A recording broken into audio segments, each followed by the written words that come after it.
and Whoa. we're going to boxing, Will.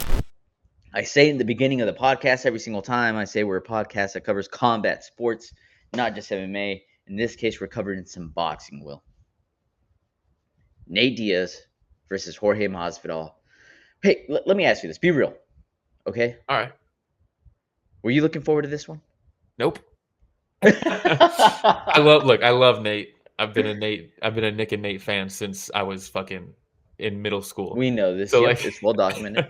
um, School reports and all talking about the I Diaz mean, brothers. yeah, writing essays on my essays. And so stupid. I almost didn't, but I had to pull the trigger on it, dude. Oh um, lordy.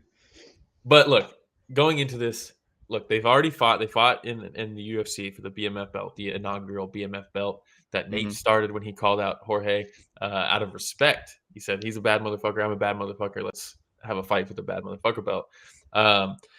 And Masvidal mopped him up a little bit in MMA. I think trajectory-wise, Nate in MMA was phasing out of his prime, whereas Masvidal was really having a resurgence at that point. Mm-hmm. And size-wise, I've always thought that Masvidal is just a larger guy, and he's a sharper puncher, where Nate is just so much different style. He's just a little bit crisper and quicker, and he really put it on Nate in that fight. So when they booked this one, I think 5 years later, that's now they're both 5 years older, right? But it's still like, man, that it's exponential as you age, where your skill set drops, right, or diminishes. And in boxing and up even heavier, I was like, I don't really need to see this. And then I saw the tail of the tape, and I was like, wait a second, these guys are shredded. Apparently, let's go one Yeah. more picture, Rich. I was like, wow, look at these guys. They look like they're in their prime physically. Photoshop? This Maybe. Photoshop is crazy, dude. When I saw that, Yeah. I like legitimately laughed out loud. I was watching this in bed because it was fucking almost midnight by the time the fight actually started. And Oh, it was I ridiculous. saw this picture and I was like, what is this photo, dude? It's so funny. Um, Ripped. Shredded, jacked. Nate's never looked like that. I don't. I mean, I don't think that's Nate's body, even from like a younger Nate. Um, but then they put his mole on it, so it's like, man, they really they worked on this. But anyways, then I saw this and I was like, I'm on board. I'm on and board. and you Tail know the what, tape. dude? You know what? Fight was pretty fun, dude. It Pretty fun was. It fight. was a fun fight. Look, going into this, right? Everybody knows this is a rematch from their fight in 2019. Wait, really quick. I hate to do this to my boy, but Rich, can we flip back and forth between this picture and this last picture? Oh, don't do that, Will. It's Fucking a weird hell, bro. angle, okay? It's a weird angle. It's a weird Uh, angle. Yeah. but also you have Nate Diaz and Jorge Masvidal, who always seem to have a big group behind them, right? And then Oh there's yeah. a little bit of drama. You have this who was it? I don't even want to say his name, but some YouTuber or some Oh, social I media heard guy about that that. Yeah. was like, "Hey, when you get knocked out from Jorge Masvidal, what are you gonna do next or Yeah. whatever?" And Nate goes off on that kid. His team chases after the kid Yeah. outside, and the kid's like, "I'm gonna call George. I'm gonna call George." As Yeah. he's running to his car, it's embarrassing, but It's it drew more embarrassing. attention to the fight, I right? guess It drew the more wrong kind attention. of attention. Yeah. Wrong Yeah. kind of attention, but attention nonetheless. Some people 100%. say there's no bad press. But True. it starts off with Diaz immediately volume, right? Bam, The bam, bam, pitter bam, patter, bam. pat, pat, pat, Yeah. pat, just nonstop. Like he's working off a heavy bag. Um, and that first round, Jorge Masvidal seemed a little chill.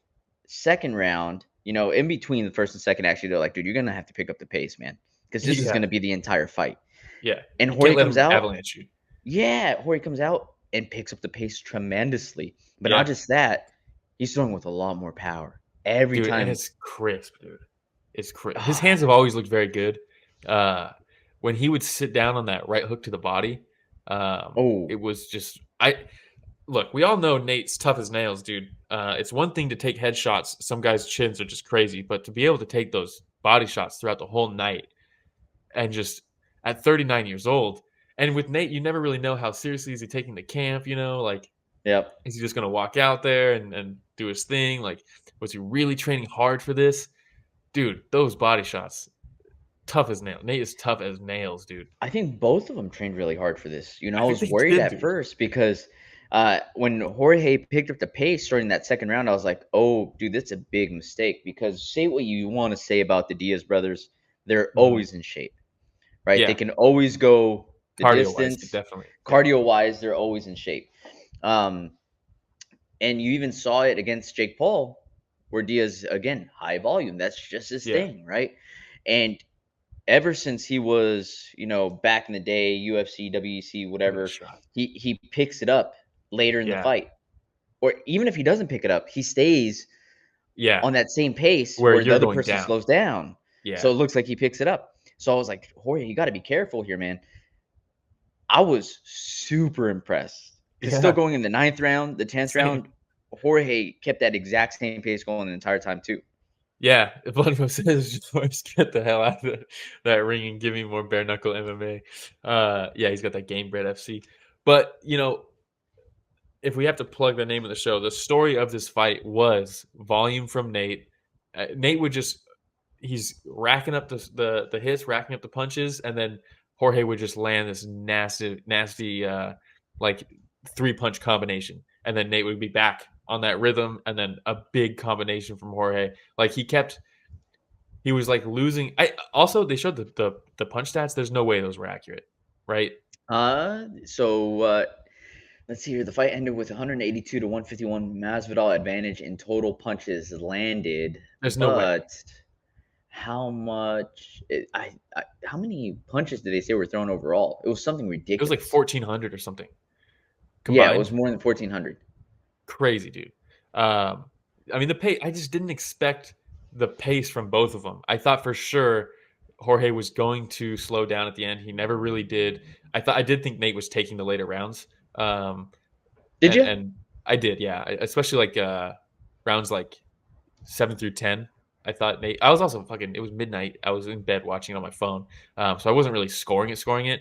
I thought this could easily be a draw because like and they said it a million times on the broadcast. And actually, shout out O'Malley. O'Malley was actually very good in the He commentary. was good, actually. I was Yeah, I pleasantly actually really like surprised. the team, dude. Who'd they have? It was Morrow, Sean Porter, and then Sean O'Malley. Is that what the team Yep. was? Yep. I thought all of them actually did a very good job in this fight. Boxing commentaries, especially for these like MMA fighters going to boxing, they're usually pretty bad in the booth. It's kind of a shit show usually. I thought the commentary team actually did a tremendous job, and it's not just because I'm a Morrow fan, but um, going into the decision, I was like, you know what? Most of these rounds are coin. There was a few where it was like, that's a clear Masvidal round, that's a clear Nate round. Just a few of them.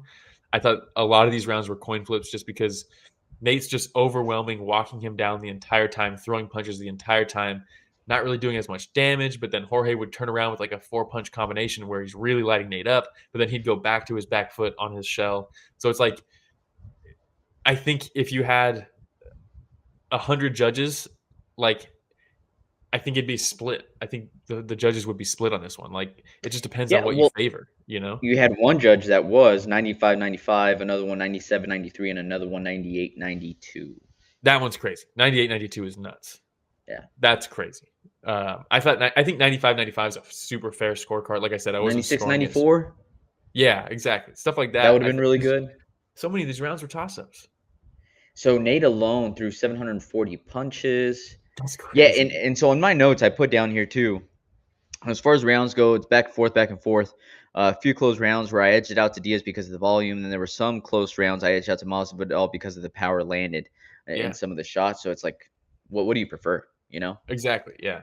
And I see people say, "How are you going to give it? How is this not a Masvidal win when he landed more punches and they were harder shots?" And it's like, well, you're looking at the entire stats, right? You're looking at the entire fight. You have to look at it round by round, because you don't score the fight as a whole. Uh, Shout out Oh My on Coils. I feel like it should have been a draw, but I feel like it was more of a home crowd advantage. I could see that too. I think a Jorge draw is very mentioned this. fair. Yeah, he did. I mean, they were in Jorge mentioned California. this. He said Obviously, every time he landed anything small, I think the judges were swayed by the sound of the crowd that would react have a huge Yeah, reaction anytime he'd land anything. He's like, yeah. so that I feel like that had something to do with it too. And Ganscott says boxing is just so hard to watch, and the judging is just all over the place. People complain about the UFC judging, but it's 1,000% better than boxing. Agreed. Also, shout out Well, Ganscott with the new profile pic. Huh? That also looks we got sick. to think about the fact that yes, we complain about the UFC judging, but also we took some of boxing's best judges to now True. judge MMA. But that's not saying much. Like Diamato used to Yeah, judge boxing. Adelaide yeah. LA Bird Bird. had one of the most ridiculous scorecards in the history of scorecards. Right? Was that Yeah, Triple G versus Canelo? yeah. Horrible. Also, word on the streets, she got a brand new car right Yeah, after that fight. So I don't know where that money showed up from. But look, judging all around has some opportunity, but I do feel like boxing has gotten a little crazier. yeah. And you could. I mean, some people will say that Nate got this win so that they could then do a trilogy. Because now they're 1-1. And they can sell more because Mm. now you know what I mean. Um, Look, I thoroughly enjoyed that fight. I'm It not a was fan fun. of the cards with like retired fighters coming out of retirement and fighting and stuff, but like the fact that I think the matchup wise, they're both 39, they're both long in the tooth, they're both done with their UFC career. Like for all of those reasons, the fact that they put on the show that they did, very good. Gaskell says AI can make some dope profile pics. Nice. It's crazy. Ramiro was tooling around with AI for like logos for the podcast and stuff, and Oh One of them yeah. one of them spit out an image of a ring with 2, like, commentators on both sides, and it looked like me and Ramiro. It was And I like was like, silhouettes of "God." us, kinda. And I was like, Yeah, that's kind of weird because I didn't upload a picture or anything. it's kinda creepy, huh? But yeah, Yeah, uh, but yeah, Nate versus, Masvidal, was actually surprisingly good. entertaining. Yeah. Very entertaining. I was And surprised you the know, you commentary had was good, Nate the that fight was also good.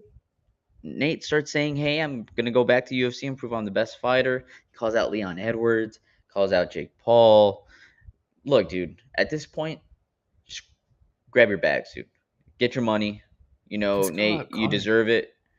Yeah, Just call out seriously. Connor. If he Oh, calls out Connor, most people thought it was gonna be a sloppy fight. I thought they were really sharp, no bad punches, etc. It was great. Yeah, it was like pleasantly surprising to see. yeah, And like yeah. Nate never ended up bloody, the cut didn't Now, open up. now, if we were to talk about the entire event, you know, you had a Villa versus Pettis, which was an absolute shit show, with 6 rounder, I didn't a watch Villa anything coming other than in. this. They couldn't even Photoshop a Villa to look as good as they photoshopped Nate Diaz and Jorge Masvidal. It was absolutely awful. Came in out of shape. You Still beat know, Pettis. thank God that Avila's homie, close homie, is Nate Diaz, because Nate Diaz is going to continue throwing him a bone, and anytime he's in, Dude, he's got an event, he's going to pull him in. I think he Uh, made 200K for that fight against Pettis. that's what I'm saying. Thank God he's Yeah. homies with the Diaz brothers. He looked like an out of shape Kelvin Gastelum. Damn. I didn't watch it. That's I how he could not came. be bothered watching an Avila That's fight. it. Uh, Pettis, long on the tooth as well, was tired by the third round. You know, even Sugar Sean was like, "Yo, it looks like Pettis' arms are feeling heavy." yeah, it's They tough. both look gassed. Then you go on to Mosley versus Jacobs. Mosley Jacobs Jr. is a little bit older. Yeah, Mosley Jr. And Mosley Jr. just could not pull the trigger, man. Like throughout the That's entire so fight, it was frustrating. pretty rough. You could see that he has a lot of skill there, but it looked rough. And then by the time it got to the Diaz Masvidal fight, I regretted my life and having wasted time. Uh, but I yeah, was this surprised you card, watched that much of the card. yeah, man, it was, yeah. And then you had this other guy. I'm trying to remember this kid's name that comes out of Mayweather's camp, but he's 18-0, and they threw this guy at him who literally just stayed in front of him with the high Ah, guard the the heavy bag. entire time, dude. And you know what it got me thinking, Will? Hmm. Got me thinking about. So I'm going on a quick rant. Jake Paul, you know, and everybody talks so much trash about Jake Paul and the opponents he's picking. Here we have this kid, right, coming out of Mayweather's camp, who had 150 amateur fights. He's Okay. on his 18th professional fight, and he's hitting this human heavy bag. And nobody's saying anything about that one. Everybody was celebrating That's it. boxing, Everybody's man. like, "Oh my God, he's 19-0 now. This is amazing. This guy's the next best thing yet." Jake Paul's fighting a Tyron Woodley, right? A Nate Yeah, Diaz in his first couple fights at all, and he's getting a lot of trash talk. Look, that's just my 2 cents. Ganscow yeah. says, "What about Darren Till still getting taken down even after going to boxing?" Yeah, That they had drop. that brawl after. He had a rabbit punch to the back of the head that ends the fight, and then there's a brawl. He gets taken down. It's not a good look. He went for Uh, like an oblique kick as his opponent was running in. Ridiculous. He like went for like a quick oblique kick, and then his opponent went for a calf kick. Like right Well, after that, I look, was like, oh. what's funny with the funniest thing isn't even the takedown. The funniest thing to me is that he got into a brawl in the ring and he was still locked into fainting. He still wasn't pulling. He's just a fucking feint machine, dude. He's like, I'll set this up. You're gonna start biting on these feints later, and I'll start capitalizing. And you're like, it's a brawl, dude. Why are you fainting? Oh my god. Oh Classic. Good man. times. Well, hey, that was it, man. What do we got going on next week? Hey, everybody. Romero and Will here. Thank you so much for watching that short clip. It's just a small clip of what we covered this last Sunday. Yeah, if you want to check out the full fight card recap, the link is in the description, and it's going to be on screen at the end here. Don't forget to go back and watch our fighter interviews that we have.